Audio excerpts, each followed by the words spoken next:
एक दुर्घटना में ममता के पति की आंखों की रोशनी चली गई, जिस वजह से ममता के ऊपर ही घर की सारी जिम्मेदारी आ गई। ममता का पति ठेले पर समोसे बेचता था। अब ममता ने इस काम को संभाल लिया, पर इतनी सारी जिम्मेदारियां, घर का काम, पति और बच्चों की जिम्मेदारी और ऊपर से बाहर का काम, अब वो हमेशा चिंता में रहने लगी। उसकी इसी चिंता का असर उसके बनाए समोसों पर भी पड़ने लगा था और उनका स्वाद बिगड़ता जा रहा था। अरे ममता, ये कैसे बेस्वादी समोसे बनाए हैं तुमने भाई? अरे बिल्कुल भी मजा नहीं आया। सच में बहन, पहले रामलाल समोसे बनाता था ना तो उंगलियां चाटते रह जाते थे। इतने चटपटे समोसे बनाता था वो। जब से रामलाल की जगह तुमने समोसे बेचने शुरू करे हैं, तब से समोसे में वो बात नहीं रही। इतने फीके समोसे मैंने कभी नहीं खाए। शाम को ममता उदासी भरे चेहरे से घर लौटी। रामलाल आंखों से भले ही नहीं देख पाता था, पर ममता की आवाज से वो पहचान जाता था कि वो कितनी दुख में है। ममता, तेरी आवाज बता रही है कि आज भी काम कुछ ज्यादा नहीं हुआ। समोसे बिके नहीं क्या? कहाँ बिके? सिर्फ 10 समोसे ही बेच पाई। सब कह रहे थे कि मेरे समोसों में अब वो स्वाद ही नहीं रहा। तो अगर ये काम नहीं हो पा रहा तो तू कुछ और कर ले ममता, क्या पता कोई और काम अच्छा हो जाए। मॉनसून का मौसम आ चुका था और हर दिन हल्की फुल्की बारिश होती रहती थी। ममता को उम्मीद थी कि बारिश में उसका काम अच्छा हो ही जाएगा। वो दिन भर थोड़े बहुत समोसे बेचती और घर लौट आती। एक दिन बहुत मूसलाधार बारिश हो रही थी। लगता है ये बारिश आज रुकने वाली नहीं है और इतनी तेज बारिश में कोई ग्राहक भी नहीं आएगा। क्या करूँ, कुछ समझ नहीं आ रहा। इतने सारे समोसे बनाए हुए हैं, अगर नहीं बेचे तो बड़ा नुकसान हो जाएगा। मुझे एक बड़ी छतरी की जरूरत है, पर अगर खरीदने जाऊँ तो कम से कम 400-500 रुपए की आएगी। वो होते तो मैं खुद ही ठेला लेकर गली गली समोसे बेचने चली जाती। ममता भी सोच ही रही थी कि तभी एक बूढ़ा व्यक्ति ठंड से कांपता हुआ वहाँ आता है। बेटी, सुबह से मेरे परिवार ने कुछ नहीं खाया, थोड़ा कुछ खाने को दे दो, बड़ी दया होगी। बाबा चिंता मत करो, आज आपका परिवार भूखा नहीं रहेगा। मैं आपको कुछ समोसे दे रही हूँ, ले जाओ। मैं तो वैसे भी इतनी बारिश में समोसे बेचने नहीं जा सकती। क्यों बेटी, तुम गली गली घूमकर बारिश में समोसे बेच सकती हो। बाबा बेच तो लेती, पर कुछ दिनों से नुकसान ही हो रहा है। मुनाफा बिल्कुल भी नहीं है। अगर थोड़ी कमाई हो जाती तो कुछ ढकने का ले आती। आज भी सारे समोसे बारिश के पानी से गीले हो रहे हैं, कुछ ढकने का ही नहीं है। एक काम करो बेटी, तुम ये बोरी रख लो, ये थोड़ी फटी हुई है और अगर तुम्हारे काम आ जाए तो। बाबा, अगर आप ये बोरी मुझे दे दोगे तो आप क्या लोगे? आप भीग जाओगे। ये एक बोरी ही तो आपको इस बारिश से बचा रही है। बेटी, इस बोरी की जरूरत मुझसे ज्यादा तुम्हें है। मैं जानता हूँ तुम्हारे पास छतरी नहीं है और तुम समोसे बेचने नहीं जा पा रही। अगर तुमने मुझ गरीब को भोजन दिया तो मेरा आशीर्वाद समझ कर रख लो बेटी, ये बोरी तुम्हारे बहुत काम आएगी। शुक्रिया बाबा, आपने ये बोरी देकर मेरी परेशानी कम कर दी। ममता को बोरी देकर वो बूढ़ा व्यक्ति मूसलाधार बारिश में ओझल हो गया।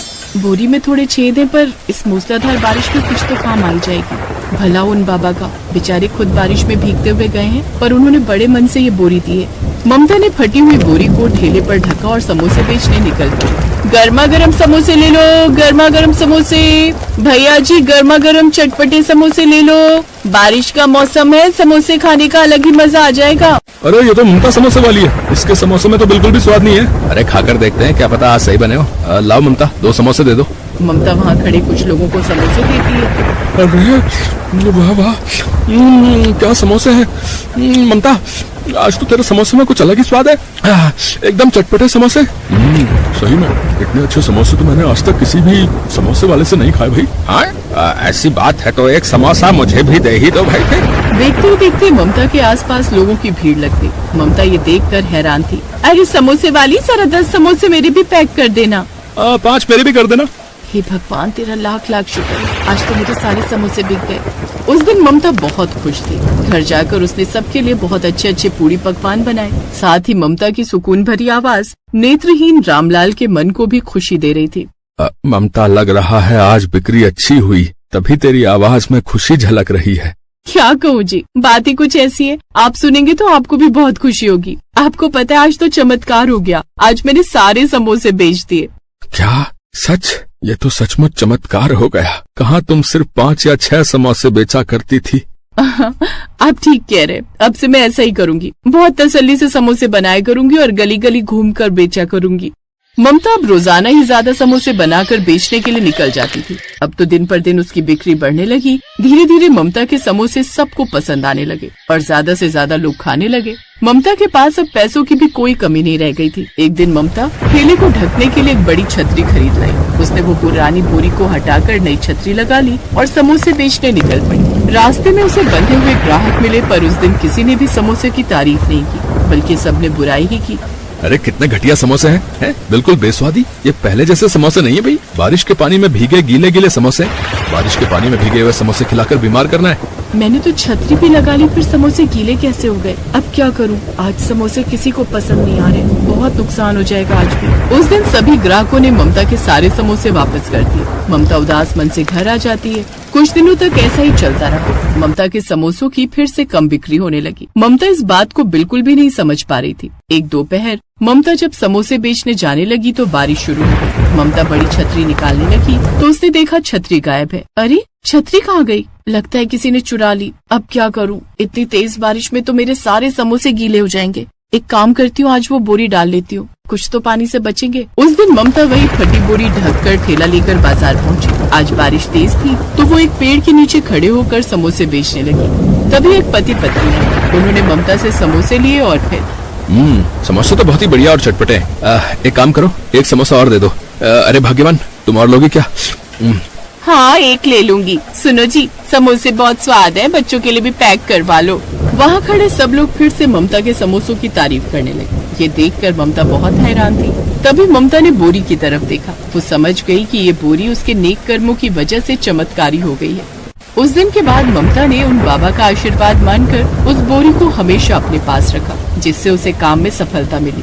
ममता को उसके अच्छे कर्मों का फल मिला। ये कहानी हमें यही सिखाती है कि कभी कभी किसी के द्वारा आशीर्वाद में प्राप्त हुई वस्तु हमारा भाग्य उज्जवल कर देती है। इसलिए सदैव आशीर्वाद में मिली वस्तु को महत्व देना चाहिए और जरूरतमंद लोगों की भी मदद करते रहना चाहिए। न जाने कब किसका आशीर्वाद हमारा भाग्योदय कर दे।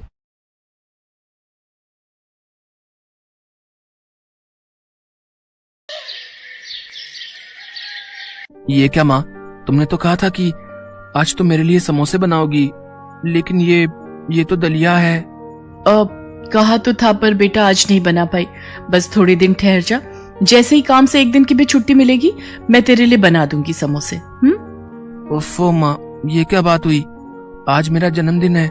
मैंने सोचा था कि आज मजे से तुम्हारे हाथों के बने समोसे खाऊंगा, लेकिन मेरी तो किस्मत ही खराब है। अपने जन्मदिन पर भी मैं अपने मन की चीज नहीं खा सकता। ओहो, कितना गुस्सा करता है तू। अच्छा ठीक है, रुक अभी यहीं पर। अपने बेटे गोलू से इतना कहकर सुशीला अंदर कमरे में गई और फौरन ही एक 10 रुपए का नोट लेकर बाहर आ गई। उसने वो 10 रुपए का नोट गोलू को देते हुए कहा, अब ले, ये 10 रुपए ले जा और लालू चाचा की दुकान पर जाकर खा ले समोसे। नहीं माँ, मुझे तुम्हारे हाथों से बने समोसे खाने थे। लालू चाचा को समोसे बनाना आता ही कहाँ है? ना तो उनके आलू में वो स्वाद है और न ही तुम्हारे समोसे जैसा करारापन होता है उनमें। तुम रहने ही दो, जब टाइम मिले तब बना देना मेरे लिए। और इतना कहकर गोलू घर से निकल गया। समोसे ना खा पाने की उदासी उसके चेहरे पर साफ दिखाई दे रही थी, जिसे देखकर सुशीला का मन भी उदास हो गया और वो मन ही मन सोचने लगी, हाय रे मेरी फूटी किस्मत, अपने बच्चे की इतनी सी ख्वाहिश भी पूरी नहीं कर सकी। अब नहीं, मैं गोलू को उसके जन्मदिन पर ऐसे उदास नहीं रहने दूंगी। मैं बनाऊंगी उसके लिए उसके मनपसंद समोसे। लेकिन काम पर भी तो जाना है, तो क्या हुआ? रोज तो टाइम से ही जाती हो, एक दिन थोड़ा देर से चलू जाऊंगी तो कौन सा आसमान टूट पड़ेगा। वैसे मालकिन बातें तो सुनाएंगी, लेकिन कोई बात नहीं, मैं सुन लूंगी। लेकिन अपने गोलू के चेहरे पर खुशी लाकर रहूंगी मैं। ऐसा सोचकर सुशीला फौरन समोसे बनाने में जुट गई। पहले वो बाजार जाकर समोसे बनाने का सामान लाई और फिर उसने फटाफट गर्मा गर्म समोसे बनाकर तैयार कर दिए। कुछ ही देर में गोलू घर वापस आ गया और अपनी माँ सुशीला से बोला, अरे माँ, तुम काम पर नहीं गई अब तक? और ये खुशबू, ये तो माँ तुमने समोसे बना दिए क्या? हाँ बना दिए, आजा खा ले जल्दी से। सुशीला की बात सुनते ही गोलू फटाक से हाथ मुंह धोकर समोसे खाने के लिए बैठ गया। लेकिन फिर जैसे ही उसने समोसे की प्लेट देखी तो सुशीला से बोला, माँ तुम भी आ जाओ। नहीं बेटा, तू आराम से खा, मुझे जाना है, पहले ही काफी देर हो गई है। अच्छा तो रुको, मैं तुम्हारे लिए समोसे बांध देता हूँ, काम से वक्त निकाल कर खा लेना। इतना कहकर गोलू रसोई की तरफ बढ़ गया, लेकिन उसे रसोई में एक भी समोसा नहीं मिला। और ऐसा इसलिए था क्योंकि सुशीला ने बस 2 ही समोसे बनाए थे, वो भी सिर्फ गोलू के लिए। असल में सुशीला के पास इससे ज्यादा समोसे बनाने के लिए ना तो समय था और ना ही पैसे। और ये बात समझने में गोलू को जरा भी देर नहीं लगी। अच्छा, तो माँ ने अपने लिए समोसे नहीं रखे। अब कोई बात नहीं, बाहर प्लेट में 2 समोसे तो हैं ही, एक माँ को बांध देता हूँ और एक मैं खा लेता हूँ। ऐसा सोचकर गोलू रसोई से बाहर आया, लेकिन तब तक सुशीला काम के लिए जा चुकी थी। गोलू के लिए समोसे बनाने की हड़बड़ी में सुशीला ने खुद कुछ भी नहीं खाया था और वो भूखी प्यासी दौड़ती हुई काम पर पहुंची, जहां उसकी मालकिन नलिनी गुस्से से उबल रही थी। नमस्ते मेम साहब, माफ कीजिए, आज थोड़ी देर हो गई। वो आज मेरे बेटे का जन्मदिन है। सुबह सुबह समोसे खाने की जिद पकड़कर बैठ गया तो मैं बस। देख सुशीला, मैंने तुझे काम पर रखने से पहले ही बता दिया था कि मेरे साथ ये देर से आने की नौटंकी नहीं चलेगी। तुझे पता है ना कि साहब को सुबह सुबह ही काम पर जाना होता है। आज तेरी वजह से उन्हें सिर्फ दूध और फल खाकर ऑफिस जाना पड़ा। और बंटी, वो बेचारा भी बस फ्रूट्स लेकर ही गया है टिफिन में। बस आज के लिए माफ कर दीजिए मेम साहब, दोबारा आपको शिकायत का मौका नहीं मिलेगा। हाँ, दोबारा ऐसा नहीं होगा, क्योंकि मैं तुझे दोबारा ऐसी गलती करने का मौका ही नहीं दूंगी। मैंने अपनी फ्रेंड को बोलकर नई मेड का इंतजाम कर लिया है, वो अभी थोड़ी देर में आती ही होगी। एक बार उससे बात फाइनल हो जाए फिर तुझे काम पर आने की कोई जरूरत नहीं है। नहीं मेम साहब, ऐसा मत कीजिए, मेरी हालत तो आप जानती ही हैं। मेरे पति नहीं है, बस एक यही काम है जिसके सहारे मैं अपने बच्चे को पाल रही हूँ। अगर ये काम भी छूट गया तो बड़ी मुसीबत हो जाएगी मेम साहब। रहने दे, तुम छोटे लोगों के ये सारे हथकंडे ना मैं अच्छे से जानती हूँ। वैसे तो बड़ा गरीब होने का नाटक करती है, लेकिन अपने बेटे की इच्छाएं पूरी करने के लिए खूब पैसे हैं तेरे पास। सुबह सुबह समोसे तल कर आ रही है और कहती है कि गरीब है। चल अब यहाँ खड़ी होकर और मेरा टाइम वेस्ट मत कर, जाकर काम निपटा। मैं उस नई मेड से बात करके बताती हूँ कि तुझे कब तक काम पर आना है। सुशीला नलिनी के सामने गिड़गिड़ाती रही, लेकिन नलिनी को उस पर तरस नहीं आया। वो हमेशा ही ऐसा करती थी और इसीलिए उसके यहाँ कोई काम वाली ज्यादा दिन टिक नहीं पाती थी। काम निपटा कर सुशीला घर वापस आ गई, जहाँ गोलू उसका बेसब्री से इंतजार कर रहा था। माँ, तुम आ गई? तुमने कुछ खाया तो नहीं होगा ना? आ जाओ, मैंने तुम्हारे लिए एक समोसा बचा कर रखा है। गोलू की बात सुनकर सुशीला की आंखों में आंसू आ गए। उसने फौरन आगे बढ़कर गोलू को अपने सीने से लगा लिया और रोते हुए उससे बोली, मुझे माफ कर दे मेरे बच्चे, मैं जानती हूँ कि मैं बिल्कुल भी अच्छी माँ नहीं हूँ। नहीं माँ, ऐसा मत बोलो, तुम बहुत अच्छी हो। और तुम्हें पता है तुम्हारी सबसे अच्छी बात क्या है? तुम्हारे ये समोसे। हाँ माँ, सच में। और इस बार जो चटनियाँ बनाई थी तुमने, आहा, मजा ही आ गया माँ, बिल्कुल चाट सी बन गई थी। हाँ, समोसा चाट। तुम रुको, मैं अभी तुम्हारे लिए वैसे ही समोसा चाट बनाकर लाता हूँ जैसे आज मैंने खाई थी। इतना कहकर गोलू सीधा रसोई में गया और फिर उसने बचे हुए एक समोसे को एक प्लेट में तोड़कर उस पर तीखी और मीठी चटनी डाल दी। फिर उस पर थोड़े से चने भी डाल दिए और फिर उसे लेकर सुशीला के पास गया। लो माँ, खाकर देखो इसे। अरे ये क्या हाल कर दिया तूने समोसे का? और ये चने कहाँ से लाया? पड़ोस वाली शांति चाची दे गई थी, उनके पास हमारी एक कटोरी थी ना, उसी में ये चने रखकर लाई थी। माँ, अब तुम ये सब बातें छोड़ो और ये समोसा चाट खाकर देखो। सुशीला गोलू की तरफ देखकर मुस्कुराई और फिर उसने समोसा चाट में से एक चम्मच चाट लेकर चखी और फिर गोलू से बोली, अरे वाह गोलू, तूने तो सचमुच में ही कमाल कर दिया, ये तो बहुत बढ़िया है, ले तू भी खा। सुशीला गोलू को खुश देखकर बहुत खुश थी। नलिनी के घर जो कुछ भी हुआ था वो उस बारे में भूल ही गई थी, लेकिन फिर माँ, इस बार जब तुम्हें काम के पैसे मिलेंगे तब ढेर सारे समोसे और ऐसी ही ढेर सारी चटनी बनाना और चने भी बना लेना। फिर मैं अपने सारे दोस्तों को ऐसी ही समोसा चाट खुद बनाकर खिलाऊंगा। गोलू की बात सुनकर सुशीला जैसे होश में आ गई और उसकी आंखों से आंसू बहने लगे। अरे माँ, तुम रो क्यों रही हो? क्या हुआ? गोलू, इस बार जो पैसे मिलेंगे काम से, शायद उन्हीं में काफी समय काटना होगा। आज काम पर देर से पहुंची थी ना, तो मालकिन बहुत ज्यादा गुस्सा हो गई। शायद वो मुझे काम से निकालने वाली है। क्या? बस एक दिन देर हो गई तो इतना गुस्सा? कोई बात नहीं माँ, तुम चिंता मत करो। और वो खड़ूस आंटी तुम्हें काम से निकाले उससे पहले तुम ही उसके यहाँ से काम छोड़ दो। हैं? ये तो क्या बोल रहा है गोलू? जब तक कोई और जगह काम नहीं मिलता कम से कम तब तक तो। नहीं माँ, अब तुम्हें किसी के घर जाकर काम करने की जरूरत नहीं है। मैंने सोच लिया है कि अब क्या करना है। अब से तुम और मैं मिलकर समोसा चाट बनाएंगे और उसे बेचेंगे। तुम देखना माँ, हमारी बहुत अच्छी कमाई होगी। गोलू की बात सुनकर सुशीला हैरानी से उसकी तरफ देखने लगी, लेकिन फिर अगले ही पल उसमें भी आत्मविश्वास जगा और उसने गोलू को फिर से गले लगाते हुए कहा, हाँ बेटा, हम मिलकर लड़ेंगे और जीतेंगे भी। इसके बाद सुशीला ने खुद ही नलिनी के घर का काम छोड़ दिया और वहां से मिले पैसों से उसने समोसा चाट बनाने का सामान खरीदा।